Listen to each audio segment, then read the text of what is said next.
নতুন সংসদ হলো সেই বিষয়টা নিয়েও একটু কথা বলতে চাই। কেমন হলো এবং প্রধানমন্ত্রী তারেক রহমান তিনি কাজ করছেন দায়িত্ব নেবার পর থেকে তাকে কিভাবে দেখছেন? মানে আগে আপনার অনুষ্ঠানে মাঝে, মাঝে তারেক রহমানের কড়া সমালোচক আপনি ছিলেন। সেখানে তাকে উন্মাদ প্রায়ও বলতেন কখনো, কখনো। এখন কি আপনার মূল্যায়নটা একই রকম আছে? নাকি মনে হচ্ছে যে তার মানে আপনার মূল্যায়ন কি তাকে নিয়ে প্রধানমন্ত্রীর দায়িত্ব নেবার পর?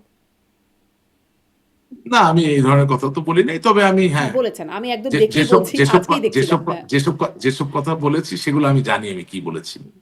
এবং আহ, সেটা তো আমি আওয়ামী লীগের কর্মী হিসাবে সেটা সত্য।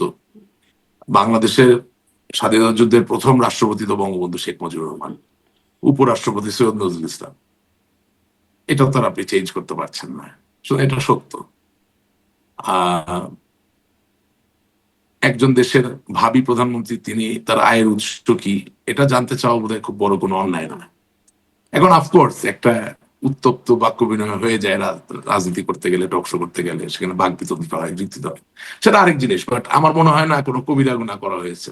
হাউএভার না, আসলে বাট প্রশ্নটা বাট ছিল বাট সংলাপ বাট সমঝোতা সম্পর্কে। তখন আপনি এরকম বাট বলছিলেন যে বাট আমার তাদের এখানে সাথে সংলাপ আমার কিসের? হুম। হ্যাঁ, আমার এখানে সবচেয়ে বললাম তো যে আমরা তো পলিটিক্সটাকে এমন ভাবে বিপনাইজ করেছিলাম, এমন ভাবে একটা শত্রু ভাবাপন্ন পরিস্থিতি করে ফেলেছিলাম যে যেটার এখন খেসারত আমার থেকে তো যারা বাংলাদেশে আটকে আছে তাদের বেশি দিতে হচ্ছে।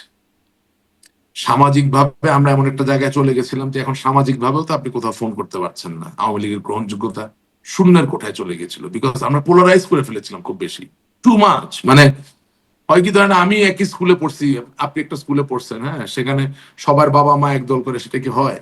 কিন্তু স্কুলে পড়তে গেলে সেবা প্রকাশনীর মাসুদ রানা পড়বেন, সেবা প্রকাশনীর কাউন্ট ড্রাকুলা পড়বেন, সেবা প্রকাশনীর জিম করবেট পড়বেন, বইয়ের আদান প্রদান করবেন, বন্ধুত্ব তৈরি হবে, পিকনিকে যাবেন, আমসত্ত্ব খাবেন, ফুটবল খেলবেন, ভলিবল খেলবেন, ক্রিকেট খেলবেন, মারপিট করবেন, আড্ডা দিবেন। আহ, ওই সেবা প্রকাশনীর বই নিয়ে শিক্ষক আপনাকে হাতে নাতে ধরে ফেলবে, একটু কানে ধরে দাঁড়াবেন, একটু মুরগি হবেন। হ্যাঁ, অনেক সময় আগের দিনে বেত মারা হতো, সেটাও হবে। সবকিছুর মধ্যে দিয়ে একটা দৃঢ় বন্ধুত্ব তৈরি হয়। আমরা এমন একটা জায়গায় চলে গিয়েছিলাম যে স্কুলের বন্ধুর সাথেও তো ইন্টারেক্ট করা যেত না। এমন ভাবে পলিটিক্স বিপনাইজড হয়ে গেছিল যে কোনো বিয়েটাও তো মানে খুব স্বাভাবিকভাবে যাওয়া যেত না, কার সাথে ছবি উঠলো, কার সাথে কথা। It was that kind of situation, where Bengali সব দেখতে মোটামুটি একই রকম, একই ভাষায় আমরা কথা বলি, হ্যাঁ, সমতল ভূমির দেশ। এটা তো হয়েছিল, সেটার তো এখন মাসুল আমরা দিচ্ছি। হ্যাঁ, আহ, ধরেন আমার বয়স যখন 10 বছর, 11 বছর, 12 বছর, আমি কি তখন ইয়ে বুঝি, মানে কি বলে যে আপনার দ্বিজাতি তত্ত্ব বুঝি? হ্যাঁ, আমি বুঝি, আমার মতো 12 বছর বয়সের অনেকে বুঝতো না। তো তাই বলে সে কি আমার বন্ধু হবে না? সে কি আমার প্রিয় সাদমান হবে না? সে কি আমার প্রিয় বাইজিদ হবে না? সে কি আমার প্রিয় জিল্লুর হবে না? হবে তো। কিন্তু পলিটিক্স করতে গিয়ে এমন একটা বিপনাইজ জায়গায় আমরা চলে গিয়েছিলাম যে একেবারে বাল্য বন্ধুকেও প্রকাশ্যে অনেক সময় হয়তো বা আপনাকে পরিত্যাগ করতে হতো। হ্যাঁ, এখন সেই জায়গা থেকে আপনি যদি চিন্তা করেন, those were those were brave mistakes, আমি এটা অস্বীকার করি না। এখন আপনি যদি এখনকার সংসদের কথা বলেন, এটা আমি বলবো, অনেকে পছন্দ করবেন না আমার কথা না। 17 বছর একটা জোকার, একটা সার্কাসের সার্কাসই দেখছি আমরা। হ্যাঁ, ঠিক আছে না? তো এখন আমি তো বিএনপি করি না, বিএনপি করব না, কিন্তু মির্জা ফখরুল ইসলাম আলমগীর সাহেবকে আমি ভদ্রতা বাদ দিয়ে অন্য কোনো কিছু করতে এখনো দেখি নাই। বা ওনাকে জোকারি মার্কা কথাবার্তা তো আমি বলতে শুনতেছি না, যদিও তারা ক্ষমতায় চলে আসছে। সরকার তাদের এখন, তারা তো যা ইচ্ছা তাই করতে পারে। বাংলাদেশের প্রধানমন্ত্রী হওয়ার, রাজনৈতিক দল ক্ষমতায় যাওয়া হচ্ছে খোদার পরে তাদের জায়গা, তাই না? সেই জায়গা থেকে অনেক উল্টাপাল্টা কথাও তো বলতে পারেন, কিন্তু এখনো কিছু শুনতেছি না। তো সেই জায়গা থেকে আমি মনে করি যে আমাদেরও একটা গঠনমূলক রাজনীতির জায়গার সূচনা ঘটানো দরকার। এবং আমি একটু বিস্মিত হয়েছি যে তারিক জিয়া সাহেব ওনার গাড়িতে পতাকা তুলছেন না। আমি এমেজড হয়েছি। হ্যাঁ, এটা সবাই প্রশংসা করছে। হ্যাঁ, আমি আমার জীবনে এটা শুধু আওয়ামী লীগ আমলে না, আমি সব আমলেই দেখেছি ভিআইপিরা যখন মুভমেন্ট করেন রাস্তাঘাট বন্ধ হয়ে যায়। আমার সামনে অনেক সময় অ্যাম্বুলেন্সের হুম। সাইরেন বাজতে দেখেছি, কিন্তু হুসেন মোহাম্মদ এরশাদ সাহেব যাবেন, বেগম খালেদা জিয়া যাবেন, জননেত্রী শেখ হাসিনা যাবেন, তাদের যাওয়ার কারণে অ্যাম্বুলেন্সও দাঁড়িয়ে থাকতে দেখেছি, আপনাকে বলছি। তো সে বিএনপি করলো, সে যে এই প্রচলনটা করলো যে আমি রাস্তা আটকাবো না বা ট্রাফিক বন্ধ করবো না, আই থ্যাংক হিম, আমি তাকে ধন্যবাদ জানাই। বাংলাদেশের বেশিরভাগ মানুষ তাকে ধন্যবাদ জানায়। তবে এর সাথে এটাও বলতে চাই যে শুধুমাত্র আপনি পতাকা উড়ালেন না বা রাস্তায় ট্রাফিক নিয়ন্ত্রণ করলেন না আপনার মুভমেন্টের সময়, এর মধ্যেই তো আর আপনার দায়িত্ব সীমাবদ্ধ থাকবে না।